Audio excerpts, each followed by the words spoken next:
নমস্কার বন্ধুরা, অঙ্কিতার রান্নাঘরে সবাইকে স্বাগত জানাচ্ছি। আজকে বানাবো খুব সহজে পনির মশালা। তার জন্য প্রথমেই আমি কাজু আর পোস্ত নিয়ে নিয়েছি, সেটাকে বেটে নেব। তার সঙ্গে বেটে নেব আদা, কাঁচা লঙ্কা আর একটা বড় সাইজের টমেটো।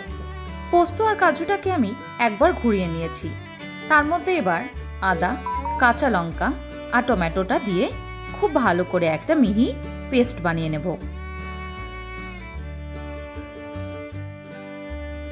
অপরদিকে আমি একটা কড়াইতে বেশ কিছুটা রিফাইন অয়েল নিয়ে নিয়েছি।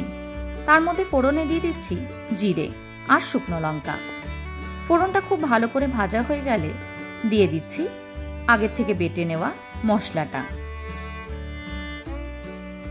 পুরো মশলাটাকে আমি দিয়ে দিয়েছি আর দিয়ে দিচ্ছি মিক্সিটা ধুয়ে অল্প একটু জল। এবার খুব ভালো করে গ্যাসের ফ্লেমটাকে লোতে রেখে কষিয়ে নেব।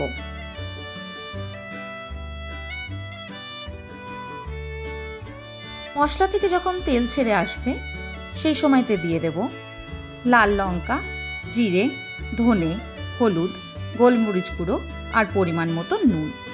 সব মশলাগুলোকে আমি হাফ চামচ করে ব্যবহার করেছি। মশলাটা দিয়ে খুব ভালোভাবে একবার নেড়ে নেব। হাতে সময় যখন খুব কম থাকবে এইভাবে অবশ্যই একবার চটজলদি পনির বানিয়ে দেখবেন। খেতে যেমন সুস্বাদু হয়, বানাতেও সেমনি কম সময় লাগে।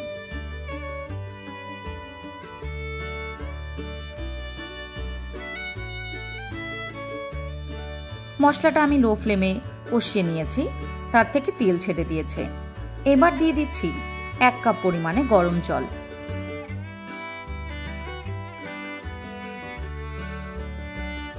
গরম জলটাকে দিয়ে খুব ভালোভাবে একবার নেড়ে নেব আর সেটাকে ফুটতে দেব।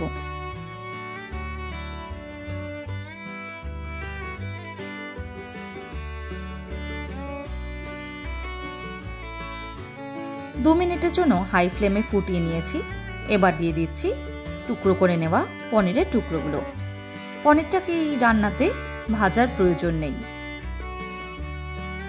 এবার খুব ভালোভাবে পনিরটাকে আমি আলতো হাতে মিশিয়ে নেব।